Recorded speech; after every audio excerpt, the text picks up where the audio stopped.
सो कल हमको तो नामसा ही जाना है अर्जेंटली, तो इसलिए आज हम ये क्लास को रिकॉर्ड करके आप लोग को दे रहे हैं। So today we will be doing citizenship. तो लास्ट टाइम हम लोग preamble and then article 1 to 4 हम लोग खत्म किया था। आर्टिकल 1 टू 4 जिसमें कि यूनियन एंड इट्स टेरिटरीज के बारे में हम लोग सब खत्म किया। And then we have seen Delhi का स्पेशल राइट्स एक्सेट्रा ना। तो आज हम लोग basically will be doing citizenship. तो सिटीजनशिप का बारे में लास्ट टाइम थोड़ा इंट्रो में हम बताया था कि यहाँ से इतना क्वेश्चंस आता नहीं है, थोड़ा टेक्निकल हो जाता है कुछ कुछ चीज। तो वो चीज हम लोग ने बात किया था। तो हम लोग जो जो इम्पोर्टेंट है उसको कर लेते हैं, जहाँ जैसे क्वेश्चन आने का चांसेस है।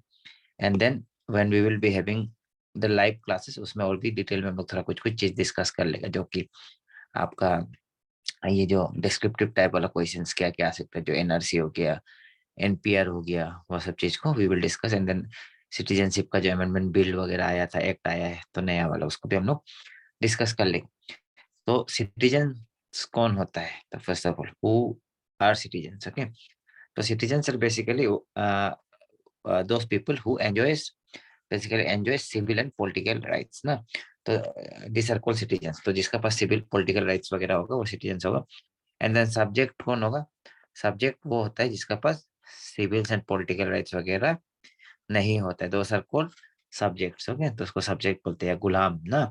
तो ये, एंड देन सिटीजन लोग क्या होता है कि जैसे कि इंडिया का सिटीजन होता है जो दे एंजॉय सर्टेन राइट्स ना, जिसको कि एलियंस लोग एंजॉय नहीं करते हैं। एलियंस या आपका दूसरा कंट्री का लोग जब इंडिया में आएगा, जो फॉरेनर्स लोग, दे डोंट एंजॉय। ओके, तो ऐसा राइट्स होता है कुछ कुछ जो कि ओनली सिटीजन एंजॉय। तो उसमें कौन कौन सा राइट्स होता है? जैसे कि आर्टिकल आपका 15 के अंदर जो होता है, राइट अगेंस्ट डिस्क्रिमिनेशन ना, on the grounds of religion, caste वगैरह जो होता है, वो आपका क्या है कि it is enjoyed only by a citizen ना। एंड देन आर्टिकल 16 जो इक्वालिटी ऑफ अपॉर्चुनिटी, जो जॉब वगैरह में, जो पब्लिक एम्प्लॉयमेंट में जो अपॉर्चुनिटीज वगैरह ना। एंड देन आपका right to freedom of speech and expression वगैरह, असेंबली एसोसिएशन फॉर्म करने का, मूवमेंट करने का। एंड देन प्रोफेशन वगैरह का राइट कौन करता है? किसको मिलता है? सिटीजन्स को मिलता है basically. Okay, it is enjoyed by the citizens. And then citizens enjoy certain cultural and educational rights. तो certain cultural और educational rights भी citizens को इंडियन कॉन्स्टिट्यूशन देता है, ठीक है। And then citizen also enjoys political rights of contesting and voting in the elections ना, तो वो राइट्स भी मिलता है, ठीक है। एंड देन आपका जैसे कि सर्टेन पब्लिक ऑफिस है, जो प्रेसिडेंट का ऑफिस हो गया, इसमें वो दिया होगा, प्रेसिडेंट का ऑफिस हो गया ना, वाइस प्रेसिडेंट का ऑफिस हो गया, जज हो गया सुप्रीम कोर्ट का, अटॉर्नी जनरल हो गया, गवर्नर ऑफ स्टेट हो गया, सबके लिए क्या होना पड़ेगा? सिटीजन ऑफ इंडिया होना पड़ेगा। ओके, तो ये चीज है कि इसके लिए क्या होना पड़ेगा? सिटीजन ऑफ इंडिया होना पड़ेगा।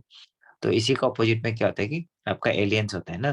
जो एलियंस, तो एलियंस क्या होता है? बेसिकली एलियंस जो बोलते हैं हम लोग, ठीक है, दूसरा ग्रह का एलियंस नहीं। तो citizens other than from India या फ्रॉम आउटसाइड कंट्री जो सिटीजन्स होगा, ठीक है। Citizens from some other state को क्या बोलेगा? एलियंस बोलते हैं।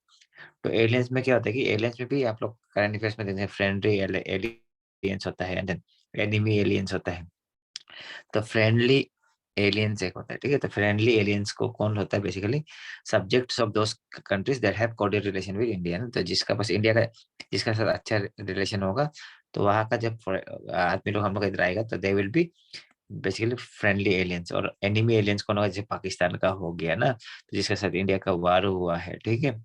तो ऐसे वाला को होता है आपको बेसिकली ये क्या बोलते हैं? उसको बोलते हैं एनिमी एलियन। ओके, तो ये तो वो हो गया। इसके बाद क्या होता है कि देयर सर्टेन फैक्ट्स, हाँ। तो कुछ कुछ फैक्ट्स होते हैं जो कि जैसे कि सिटीजन्स जो होता है ना, तो या एलियंस का किया, तो जो सिटीजन्स होता है उनका सर्टेन ड्यूटीज होता है। सब duty citizens have to follow, जैसे कि टैक्स पे करना है, नेशनल फ्लैग को रिगार्ड करना है, ओके, नेशनल एंथम को रिगार्ड करना है, और अपना कंट्री को डिफेंड करना है। तो this kind of certain duties are entrusted to the citizens. जब जब कोई जस्टिसेबल नहीं है, but as a citizens it is expected that they will follow this duties. Okay, तो ये है। And one thing we should remember that India basically provides for a single citizenship. तो हम लोग का इधर क्या है? सिंगल सिटीजनशिप का बात होता है, ठीक है। There is no separate state citizenship in India ना। जैसे कि आपका यूएसए में क्या है? यूएसए में जैसे कि आपका बेसिकली वहाँ में फेडरल कंट्री, तो फेडरल कंट्री में क्या होता है बेसिकली आपका स्टेट एंड जो सेंटर का सिटीजनशिप अलग-अलग होता है ना।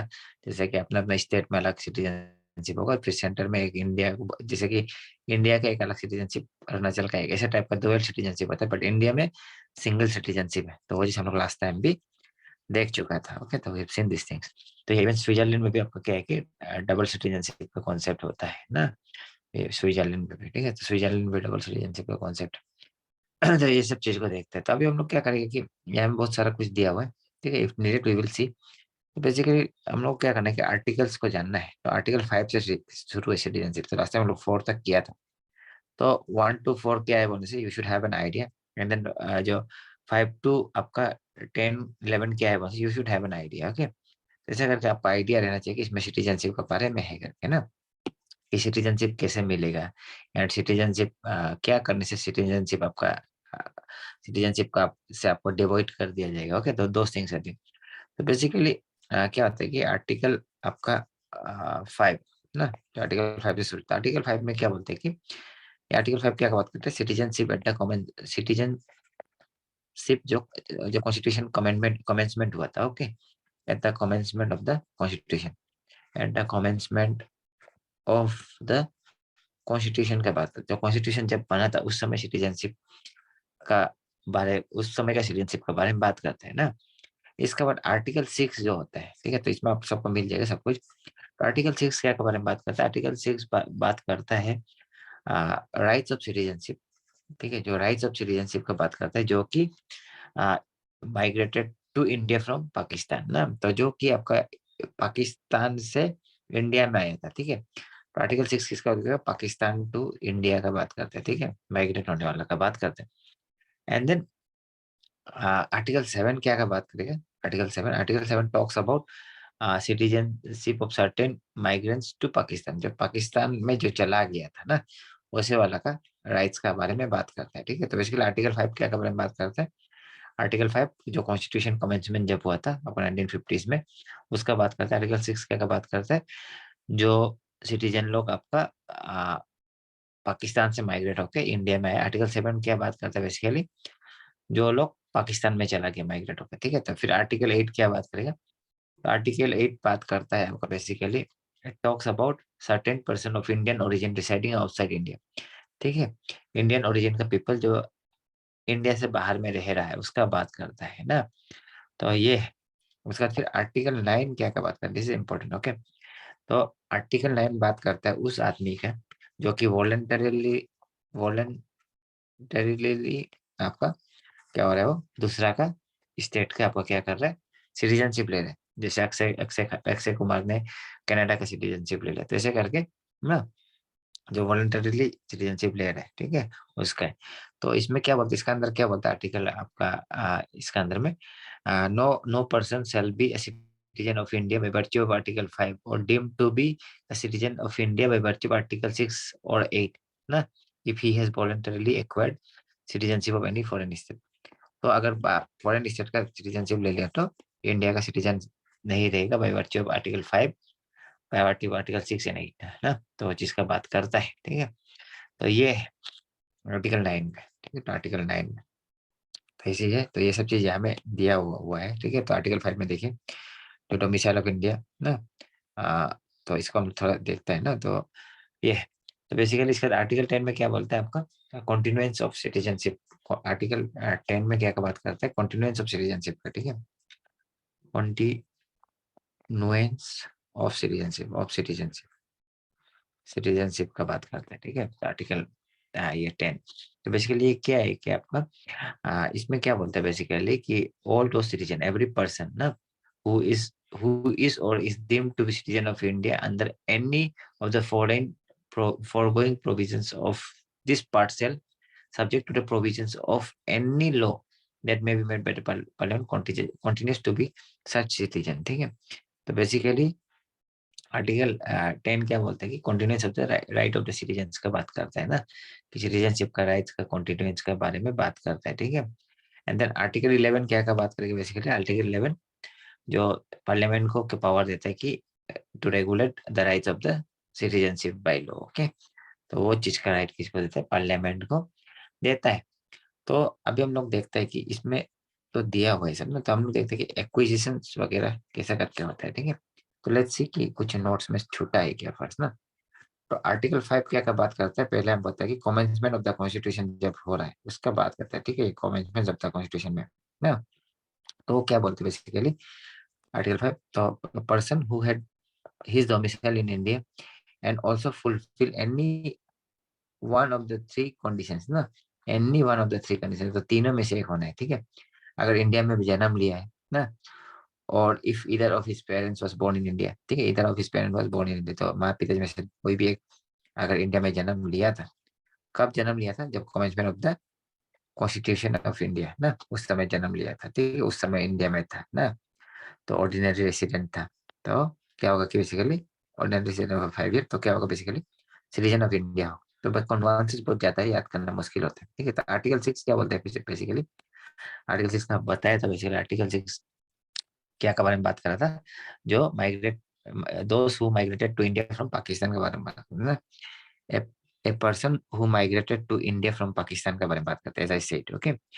तो बेसिकली इसमें क्या बोलते हैं कि if he or either of his parent or any of his grandparent was born in undivided India and also fulfills any of the two conditions, तो दोनों में से एक कंडीशन जब फुलफिल होगा ना, तो इसमें क्या बोलते हैं? He migrated to India before 19 July 1948, okay, and then he had been ordinarily residing in India since that date ना, तो 1948 से 19 जुलाई का अगर वो इंडिया में ही रह रहा है, या आपका before 1948 and then he had been ordinary resident in India since date of his migration ना, तो वो चीज है फिर इसमें, ठीक है। तो resident for 6 month before registration, तो रजिस्ट्रेशन से 6 महीने से पहले से आपका रह रहा होना चाहिए, ओके। तो ये चीज है ना। तो ये फिर आर्टिकल 7 जो बताया था अभी कि a person who migrated from to India from Pakistan from India after March 1 1947 return to India ना, तो गया था लेकिन वापस आ गया, okay, for resettlement he had to be resident of India for 6 months preceding the date of the application, तो 6 month के लिए उसको डेट ऑफ रजिस्ट्रेशन से के पहले से क्या होना पड़ेगा? इंडिया का सिटीजन होना पड़ेगा, इंडिया में रहना पड़ेगा, ओके। तो ये है। उसके बाद अभी हम लोग देखते हैं सिटीजनशिप एक्ट 1955 ना, तो इसका अंदर क्या क्या होता है? तो this is very important, citizenship act 1955 ना। तो इसमें क्या करेगा कि बाय बर्थ में कैसे करके सिटीजनशिप मिलेगा, ठीक है। तो this talk about how a person acquire citizenship, तो सिटीजनशिप कैसे कैसे मिल सकता है? तो कैसे कैसे मिल सकता है? मतलब बाय बर्थ मिल सकता है, इसको जानना है। बाय डिसेंट मिल सकता है, ओके, बाय रजिस्ट्रेशन मिल सकता है, and by incorporation of territory मिल सकता है ना, एंड देन बाय नेचुरलाइजेशन मिल सकता है, एंड देन आपका स्पेशल प्रोविजंस होता है कुछ कुछ असम कोर्ट के अंदर में, उसका थ्रू से भी, ओके, यू कैन गेट। तो ये सब चीजें तो देखते हैं एक एक करके। तो बेसिकली एक्विजिशन ऑफ सिटीजनशिप, तो सिटीजनशिप कैसे करके मिलेगा बेसिकली?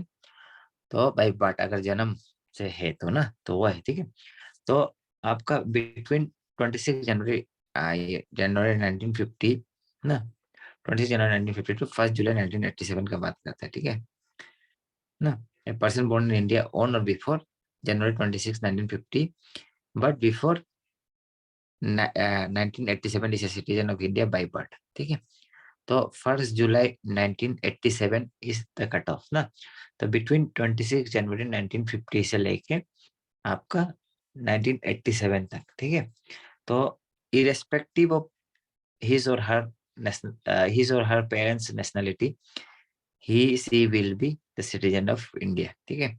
तो सिटीजन ऑफ इंडिया ना, तो इरेस्पेक्टिव, तो अगर ऐसा जैसे कि 26 जनवरी 1950 और जुलाई 1 1987 का बीच में पैदा हुआ है, तो उसका माँ बाप का जो भी ये हो, आपका नेशनलिटी हो, he she will be citizen of India ना। तो ये बर्थ वाला में क्या है कि जो फॉरेन डिप्लोमेट्स वगैरह लोग का जो इधर इंडिया में जन्म होते हैं, दे will not be counted, okay. तो इसका बाद क्या है कि आपका जुलाई 1 1987 से लेके, ओके, जुलाई 1 1987 से लेके 2004 तक, दिसंबर 3 दिसंबर ना, 3 दिसंबर 2004 तक, ओके ना, जो जन्म हुआ है जुलाई 1 का बाद ना, जो 1987 से लेकर 2004 तक जो जन्म हुआ है, 3 दिसंबर 2004 तक जो जन्म होगा, वो तभी सिटीजन मिलेगा, सिटीजनशिप मिलेगा जब okay, either of his parent is citizen of India, ठीक है, eight the time of his or her birth ना। तो ये 26 जनवरी 1950 से लेकर जुलाई 1 1987 तक क्या था कि जो भी जन्म हुआ है वो ऑटोमेटिकली क्या था, इंडियन सिटीजन था। लेकिन जुलाई 1 1987 का बाद जो जन्म हुआ है ना, और 3 दिसंबर 2004 तक, उसका बीच में जो जन्म हुआ है वो क्या होगा, तभी सिटीजन होगा आपका। क्या होगा तब आपका, कोई एक ना कॉन्सिडर सिटीजन ऑफ इंडिया, तो तभी होगा जब either of his parent is citizen of India ना। तो either of his citizen parents is citizen of India. लेकिन कोई अगर आफ्टर 3 दिसंबर 2004 का बात हुआ है आफ्टर ना, तो दोनों पेरेंट्स को क्या होना पड़ेगा, सिटीजन ऑफ इंडिया होना पड़ेगा। Okay, so that is one thing. तो उसका बाद बाय डिसेंट ना, तो बाय डिसेंट कैसे करके हो सकता है, ठीक है। तो a person born outside India will be considered as citizen ना, person born outside India will be considered as citizen of India by descent if if between 26 January 1950 and 10 December 1992 ना, 26 January 1950 और 10 December 1922, ठीक है। तो इसका बीच में if his father was a citizen of India by birth at time of his birth ना, तो अगर उसका फादर उसका जन्म का समय में अगर ये था, क्या बोलते हैं, सिटीजन ऑफ इंडिया था, then he will be considered as citizen of India.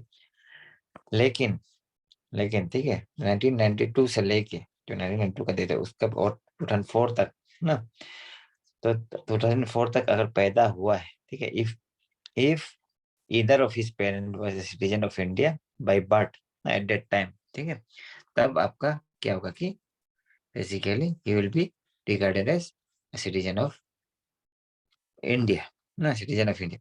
लेकिन आपका 2004 आपका 2004 का बाद ना, अगर 2004 onwards, okay, person born outside India shall not be a citizen of India, ठीक है, shall not be a citizen of shall not be a citizen of India by descent unless his birth is registered, okay। आपका अगर उसका birth को register नहीं किया है बोलने से, he will not be a citizen of India ना। only if his birth is registered, अगर इंडियन कॉन्सुलेट में उसका बर्थ को रजिस्टर होने से विद इन 1 ईयर, जो इसका जन्म होने का विद इन 1 ईयर के बाद अगर इंडियन कॉन्सुलेट में बर्थ को रजिस्टर करता है, ठीक है, डेट ऑफ बर्थ से, then only with the permission of the central government ना, तो they can become a citizen, okay. तो ये हो गया। इसका बाद एक हो गया रजिस्ट्रेशन, ठीक है, तो रजिस्ट्रेशन करके भी आप basically you can become a citizen of India ना। तो कौन कौन आदमी इसमें रजिस्ट्रेशन कर सकते हैं, that is also one thing, ठीक है। Following some of the person who can acquire citizenship by registration are ना। तो बेसिकली उनको क्या क्या होना पड़ेगा, ठीक है। तो बेसिकली जो पर्सन ऑफ आपका ये होता है इंडियन ओरिजिन होता है, ठीक है, पर्सन ऑफ पीआईओएस बोलते हैं ना। तो पीआईओएस जो होता है पर्सन ऑफ इंडियन ओरिजिन, अगर if he or either of his parents was born in undivided India ना, तो or in such other territories which becomes part of India after 15 August 1947, तो ऐसा आदमी जो जिसका माँ पिताजी में से दोनों में से एक जो अनडिवाइडेड इंडिया का आपका वो था, अनडिवाइडेड इंडिया का सिटीजन था ना, एंड देन या तो 15 अगस्त 1947 से पहले, ठीक है, या बाद ना, 1947 का बाद, 15 अगस्त 1947 के बाद आ, आपका ये क्या बोले उसमें बॉर्न हुआ है ना, देन बेसिकली क्या होगा, इंडियन सिटीजन हो सकता है 2 कंडीशन में, ठीक है। तो 2 कंडीशन में होगा, वो क्या है कि बेसिकली ऑर्डिनरीली क्या होना पड़ेगा, president of India for 7 years, at least 7 years के लिए प्रेसिडेंट होना पड़ेगा बिफोर मेकिंग एप्लीकेशन देने से पहले, ठीक है। And then who are ordinary resident in any country or place outside undivided India ना, a person who is married to, तो ये चीजें ये आपका पीआईओ के लिए हम बता रहे थे, ठीक है। तो उसका बाद आपका क्या है कि अ, क्या ये क्या है कि बाय रजिस्ट्रेशन में on an application registered as a citizen of India any person not being illegal migrant if he belongs ना, तो अगर ये आदमी को कैसे करके उसका एप्लीकेशन को दे विल एक्सेप्ट, ओके। तो दैट इज वन थिंग। तो 7 ईयर का तो बात कर दिए ना, and then a person who is married to citizen of India and is ordinary resident of India for 7 years, 7 years लगेगा। And then registered as an overseas citizenship of India, तो overseas citizen of India होना पड़ेगा, OCI बोलते हैं उसको, ठीक है। Card holder होने से अगर 5 साल के लिए हमसे हो गया, ठीक है। And then who is ordinary resident of India for 12 months before making application for registration. तो अगर ओसीआई कार्ड होता है, ओसीआई कार्ड होता है तो उसको 5 साल इंडिया में रहने से हो गया, एंड देन अप्लाई करने से पहले एटलीस्ट 1 साल 12 महीना, ठीक है, 12 मंथ्स इंडिया में कंटिन्यूअसली रहना चाहिए, देन ही और सी कैन अप्लाई, ओके। तो उसका बाद एक होता है नेचुरलाइजेशन ना, तो नेचुरलाइजेशन का भी एक वो है, ठीक है। तो नेचुरलाइजेशन क्या होता है कि basically citizen of India bye naturalisation can be acquired by foreigner ना, जो नॉट इलीगल माइग्रेंट, ठीक है। तो इलीगल माइग्रेंट नहीं होना है आपका नेचुरलाइजेशन होने के लिए, ठीक है। तो क्या है कि आपका इसका बाद ऐसा भी आदमी नहीं होना है कि not not a subject of a subject और सिटीजन ऑफ ए कंट्री जिसका इंडिया दुश्मन हो, ठीक है, country prevented from becoming subject और अदर ना।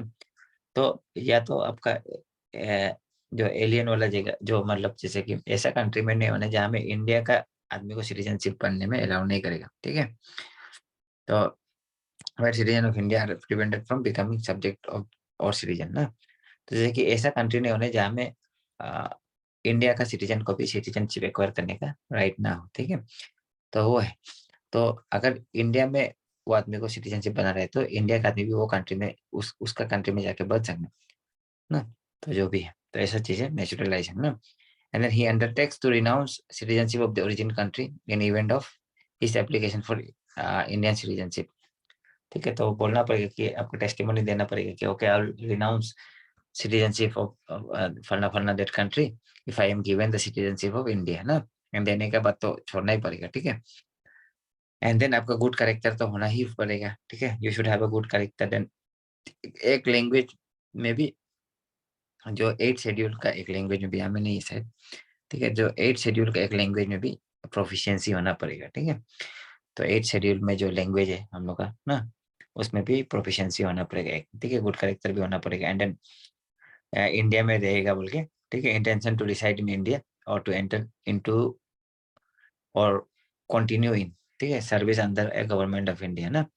तो ये है, ठीक है। तो इंडिया में रह के काम करना पड़ेगा, रिसाइड इन इंडिया होना पड़ेगा, and then in been in service of government of India होना पड़ेगा, ठीक है।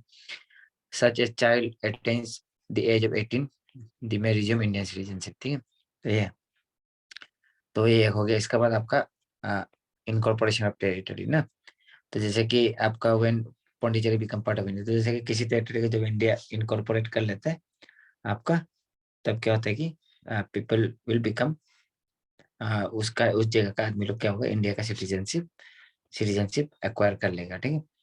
तो उसका बाद है लॉस ऑफ सिटीजनशिप कैसा होता है, ठीक है, how there loss of citizenship. तो लॉस ऑफ सिटीजनशिप कैसे, फर्स्ट और रिनाउंसिएशन। रिनाउंसिएशन खुद आपका बोलेगा कि हमको अभी से हम दूसरा का सिटीजनशिप ले रहा है, will not know longer be citizen of India ना। तो डिक्लेयर करने से वो सिटीजन हो जाएगा, ठीक है। लेकिन if such declaration is made during war, ठीक है, in which India is engage ना, it's registration shall be withheld by the central government. तो वार का समय में करने से, ठीक है, मजबूरी में करने से आपका इसको बेसिकली आपका वो करके रख सकते हैं, विथहेल्ड करके रख सकते हैं, एक्सेप्ट नहीं करके, ठीक है। तो इसका बात क्या है कि when a person renounce his citizenship ना, every minor child of the person also loses Indian citizenship, ठीक है। तो अगर सिटीजनशिप माँ पिताजी ने रिनाउंस कर दिया, तो the person the child, okay, will also become आपका this also the child will also lose citizenship ना। तो child will also cease to be the citizen of India ना। तो बट इसमें भी कैच है, however, okay, provided that the child may within 1 year after the attaining 18 years of age make declaration that wishes to resume Indian citizenship, okay। तो लेकिन क्या है कि इसमें तो क्या है कि माँ पिताजी ने छोट माइनर है, तो 16 ईयर से 18 ईयर से नीचे है, ठीक है। तो जब माँ पिताजी ने रिनाउंस कर दिया, तो जैसे अक्षय कुमार हो गया, अक्षय कुमार ने अपना सिटीजन रिनाउंस कर दिया, तो उसका 18 ईयर से नीचे वाला बच्चा का भी सिटीजनशिप हट जाएगा। लेकिन अगर 18 ईयर्स पहुंचने का बाद 1 साल का अंदर में अगर वो अक्षय कुमार का बच्चा बोलेगा, एग्जाम्पल है, ठीक है, कि हमको इंडिया में फिर से आने बढ़ने से basically he will become the citizen of India again, okay, it में भी एक्सेप्टेड। इसका बाय टर्मिनेशन ना, तो ये है, ठीक है। तो टर्मिनेशन कैसे करेगा, ठीक है, टर्मिनेशन कैसे करता है बेसिकली आपका, टर्मिनेशन में क्या होगा कि एनी सिटीजन ऑफ इंडिया ना, जो जैसे कि आपका हु वॉलंटरली एक्वायर्स और has eight any time between आपका जो 26 जनवरी 1950 ना, तो 26 जनवरी 1950 से लेके आपका एंड देन कमेंसमेंट ऑफ ये एक्ट, दिस एक्ट ना, जो आपका ये एक्ट है आपका सिटीजनशिप का जो एक्ट है, ठीक है। तो ये एक्ट का बीच में जो भी आदमी है ना, तो during commencement of this act, okay, तो अ, जो वॉलंटरीली आप दूसरा कंट्री का ना अगर ले लेता है, ठीक है, दूसरा कंट्री का सिटीजनशिप एक्वायर करता है, ठीक है, then he will cease to be your citizen of India ना। तो ये है, तो ये भी क्या है कि वार वगैरह में it will not B applicable, ठीक है, it will not B applicable during war etcetera ना, तो सेम चीज है। उसका बाद और एक है आपका बाय डेप्रिविएशन, ठीक है। डेप्रिविएशन में क्या होता है कि if citizenship is obtained by fraud means, जैसे कि आपका ये हो गया आपका रजिस्ट्रेशन वगैरह हो गया ना, तो ये सब का अगर सिटीजनशिप को फ्रॉड मीन्स से लिया है, फ्रॉड से ना लिया है, तो क्या होगा कि सिटीजनशिप को बेसिकली आपका कैंसिल कर दिया जा सकता है, ठीक है। तो ये है। इसका बाद और भी है कि अगर if it is felt that the citizen has shown disloyalty to the constitution of India, constitution India को डिसलॉयल्टी दिखाए, तब भी सिटीजनशिप को छीना जा सकता है, ठीक है। एंड देन आपका the citizen has unlawfully traded with communicated with any during, अगर आप पाकिस्तान का साथ कम्युनिकेट करेगा फोन में ना, तो वैसा करने से भी your citizen you lose your citizenship, okay. And then again the citizen has within 5 years after registration or naturalization been imprisoned in any country for 2 years, ठीक है। तो नेचुरलाइज हुआ वाला, रजिस्टर्ड किया वाला, अगर ऐसा वाला सिटीजन को अगर अरेस्ट होता है किसी कंट्री में जाके अरेस्ट हो जाता है और 2 साल का सजा हो जाता है ना, देन ऑल्सो ही और सी will lose his or her citizenship, okay. And then the citizen has been ordinarily resident out of India for 7 years, तो अगर 7 साल से ज्यादा आप अगर इंडिया से बाहर में रह गया, then also you will lose your citizenship, ठीक है। तो आप उसमें भी अपना सिटीजनशिप को आपका आपका छूट जाएगा सिटीजनशिप, ओके। तो ये है। उसका बाद कुछ कुछ ऐसा है कि जैसे कि ओवरसीज सिटीजनशिप ऑफ इंडिया, ठीक है। तो ओवरसीज आपका सिटीजनशिप ऑफ इंडिया ये क्या होता है, ओके। तो कौन कौन सा कैटेगरी का आदमी को ये मिलता है, तो बेसिकली पाकिस्तान और बांग्लादेश को छोड़ के ना, तो वो eligible to apply for this scheme, ठीक है। तो बेसिकली इसमें किसको मिलेगा, the person who is a citizen of another country, ठीक है, जो दूसरा कंट्री का सिटीजनशिप है, but was a citizen of India at the time of or at any time ना the commencement of the constitution, जब कॉन्स्टिट्यूशन कमेंस हो रहा था, हुआ था, ठीक है, हो गया था, उस समय में अगर ये आदमी इंडिया का सिटीजन था, ठीक है, तो जाके बेसिकली ही कैन अप्लाई। तो बेसिकली क्या है कि कोई आदमी जो इंडिया से चला गया एंड देन 7 साल के लिए बाहर रह गया, ऐसा वाला लोग दे कैन अप्लाई ना। एंड देन अगेन वो तो एक पॉइंट हो गया कि who is a citizen of another country but was a citizen ना of India at the time of commencement of the constitution, ठीक है। एंड देन सेकंड हो गया who is a citizen of another country but was eligible to become citizen of India at the time of commencement of the constitution, ठीक है। तो दूसरा country का citizen था, सिटीजन है, ओके, लेकिन वो एलिजिबल था जब हम लोग का कॉन्स्टिट्यूशन कमेंट हो रहा था उस समय सिटीजन बनने के लिए, ओके। तो वो भी अप्लाई कर सकता है। एंड देन और कौन अप्लाई कर सकता है, who is a citizen of another country but belongs to the territory that become part of India ना, तो अ, वो आदमी भी अप्लाई कर सकता है जो दूसरा कंट्री का सिटीजन है, लेकिन वो क्या कर ले बेसिकली इंडिया का जो इंडिया ने जो उसका जो जहां में था वो टेरिटरी इंडिया का अंदर में आ गया 15 अगस्त 1947 को, ठीक है, इंडिया का पार्ट बन गया। तो उसका बाद और कौन है, fourth who is a child और अ ग्रैंड चाइल्ड और a great grand child of such citizens, okay. तो ऊपर का जितना भी तीन है उसका जो ग्रेट ग्रैंड चाइल्ड वगैरह लोग ना, वो लोग क्या करेंगे, they can also apply for OCI, okay. तो ये यहाँ में ये दिया होगा, तो एलएम सिंघवी ने बेसिकली जो ये क्या बोलते हैं 2009 में आपका under the chairman high level committee on Indian diaspora वो किया था, ठीक है। तो ये बोला था कि ओसीएस वगैरह देना है बोल के ना, अमेंड करना है सिटीजनशिप एक्ट को। And then OC dual citizenship to person of Indian origin belonging to certain specified persons ना, ऐसा करके बोला था कि ओसीआई पीआईओएस वगैरह देना है बोल के दिया था, बेसिकली गुड करेक्टर वगैरह होना है ऐसा करके। तो there some of the things ना। तो ये तो इसमें कंपैरिजन है आपका जो NRI PIO and then OCI का बीच में क्या क्या है ना। तो कंपैरिजन को थोड़ा सा देख लेते हैं। नॉन रेसिडेंट इंडिया कौन होता है?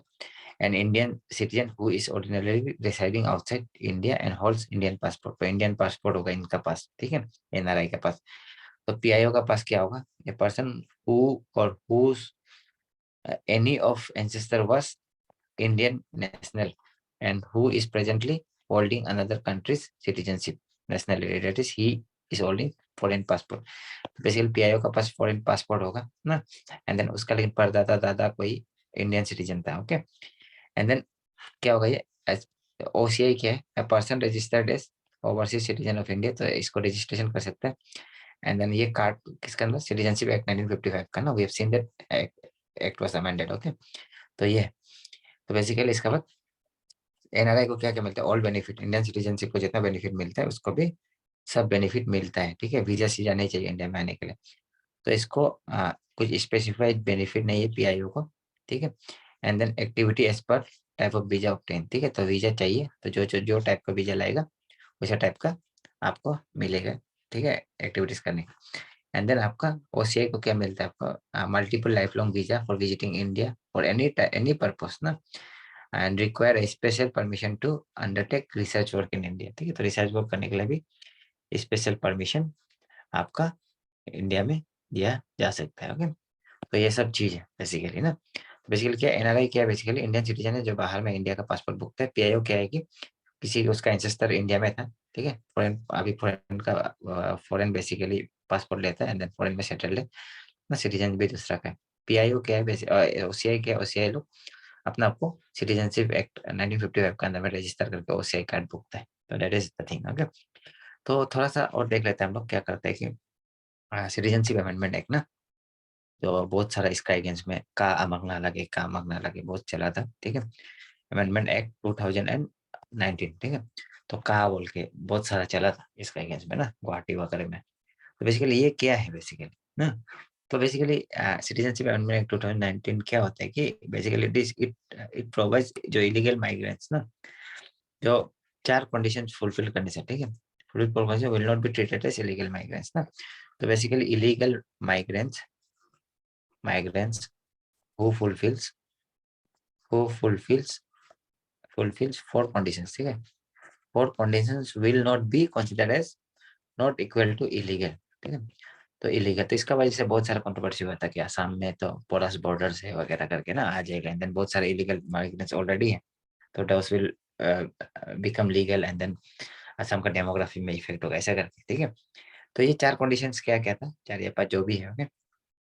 तो बेसिकली क्या था कि आपको बेसिकली जो अगर वो लोग क्या होता है कि जो इलीगल माइग्रेंट्स है वो लोग क्या होगा, परसिक्यूटेड कम्युनिटी का, जैसे कि हिंदूज होगा ना, हिंदूज बुद्धिस्ट वगैरह होगा, ठीक है। तो ऐसा करके होगा and then they are from Afghanistan Bangladesh और पाकिस्तान में उन लोगों को परसिक्यूशन हो रहा होगा, ठीक है। एंड 31 दिसंबर दिसंबर 2014 से पहले they enter India on or before 31 दिसंबर 2014। तो ये कट ऑफ डेट भी एक बहुत इंपॉर्टेंट वो था कि आसाम मूवमेंट का ना, cut off date this was also very important ना। तो ये है। तो बेसिकली क्या है कि क्या बोले, हिंदू हिंदू हिंदू बुद्धिस्ट सिख जैन पारसी और क्रिश्चियन, ठीक है। क्रिश्चियन होने से क्या होगा, basically Hindu Buddhist Parsi Jain Sikh and Christian, तो ये सब होने से basically they will not be treated as illegal ना। कहाँ का होने से? अफगानिस्तान बांग्लादेश और पाकिस्तान। तो ये भी एक कंट्रोवर्सी था कि मुस्लिम को क्यों नहीं दिए, ठीक है। तो मुस्लिम भी तो परसिक्यूटेड होता है कितना कई सारा जगह में ना, ऐसा करके बोला है। तो ये है, तो ये कंट्रोवर्सी था। उसके बाद और एक क्या था कि 13 दिसंबर आपका 2014 ना, 13 दिसंबर 2014 सॉरी 31 दिसंबर 2014, ठीक है। 31 दिसंबर 2014 में आया हो या उससे पहले आया वाला को बेसिकली क्या होगा, they will not be treated as illegal, ठीक है। तो इलीगल वो चीज को बात की। तो असम का क्या है कि असम का ये देखिए अब आपका आपका ये मार्च 25 1971 का कट ऑफ रखते हैं ना ये लोग, ठीक है। तो ये कट ऑफ रखते हैं, तो उसका वजह से आपका इसका अगेंस्ट में बहुत सारा प्रोटेक्ट ये था, ठीक है। बेसिकली वो था, कंट्रोवर्सी चल रहा था। तो बेसिकली ये क्या है कि आपका ये जो CAA जो भी है ना, CAA 2019, ठीक है का, बेसिकली ये बोला था कि दे will not be applicable in tribal areas जैसे असम, मेघालय, तामीमी वाला ना 6 शेड्यूल एरियाज में इफेक्ट नहीं होगा। Then even in Arunachal Pradesh, Mizoram, Nagaland में इफेक्ट नहीं होगा। Even in Karbi Anglong, Garo hills, ये सब में इफेक्ट नहीं होगा। लेकिन क्या होता है कि इशू क्या था कि आपका जो नेचुरलाइजेशन, यूजुअली क्या होता है कि नेचुरलाइजेशन 11 ईयर्स लगता है, ठीक है। 11 ईयर्स लगता है, उसको क्या कर देती है 5 ईयर्स बना दिया, 5 ईयर्स में ही नेचुरलाइज करके सिटीजन बना देगा जो इलीगल माइग्रेंट्स आने वाला। तो ये भी एक चीज, एक इश्यू था इसका भी ना। तो ये था। एंड देन इवन और एक क्या इशू था का बेसिकली क्या इशू था कि ये इशू था कि आपका जो रजिस्ट्रेशन को छोटा छोटा जो OCI रजिस्ट्रेशन है, ठीक है। OCI जो अभी हम लोग देखा था आपका 1955 सिटीजनशिप एक्ट के अंदर में, OCI रजिस्ट्रेशन जो करता है वो रजिस्ट्रेशन को भी आपका कैंसिल कर सकते हैं सेंट्रल गवर्नमेंट ना, कर सकेगा उसको, ठीक है। अगर सिटीजनशिप एक्ट को वायलेट करता है, ठीक है, OCI वाला लोग अगर कुछ कुछ एक्टिविटी करता है, ठीक है। तो इसमें क्या है कि आपका अगर OCI लोग फ्रॉड से अगर लिया है, ठीक है, एंड देन कॉन्स्टिट्यूशन को आपका डिसअफेक्शन दिखाता है, एंड देन एनिमी को हेल्प करता है ना, तो ये चीज में भी आपका OCI कार्ड को भी कैंसिल कर दिया जाएगा, ठीक है। तो ये चीज भी था, ये चीज भी कंट्रोवर्सी चल रहा था। एंड देन और एक क्या था कि पॉइंट इसमें क्या था, सॉवरेनिटी और इंटीग्रिटी का इंडिया का अगेंस्ट में करेगा या उसका जरूरी होने से their cards can be cancel ना। तो ये है। तो ये सब चीज बहुत सारा इश्यूज था। We will be discussing this again, then we will be doing NRC, ठीक है। NPR को भी हम लोग कर लेंगे। तो बेसिकली NRC क्या बना सबका लिस्ट ऑफ इंडियन सिटीजन्स ना। तो N N P N NRC और NPR में क्या डिफरेंस है, बेसिकली NPR, ठीक है। तो एन एन NRC में क्या है कि NRC is a list of bona fide Indian citizen, ठीक है। और ये इंडियन सिटीजन्स का लिस्ट है, सिटीजन्स का लिस्ट है, ठीक है। NPR क्या है, NPR is basically national population register ना, जो ये रेसिडेंट्स का लिस्ट है, not necessary residents of the country का लिस्ट है, ठीक है। तो जितना रेसिडेंट ऑफ द कंट्री है उसका लिस्ट है, not necessarily the citizen of India ना। तो ये है। और NRC क्या है, basically citizenship of India, only citizen of India का को रेसिडेंट है, सिटीजन ऑफ इंडिया का ये लिस्ट है। NPR क्या है, बेसिकली रेसिडेंट ऑफ इंडिया का ना, जो normal resident, usual residents of India का आपका सिटीजन उसका लिस्ट है, ठीक है। तो ये चीज था ना, तो वो है।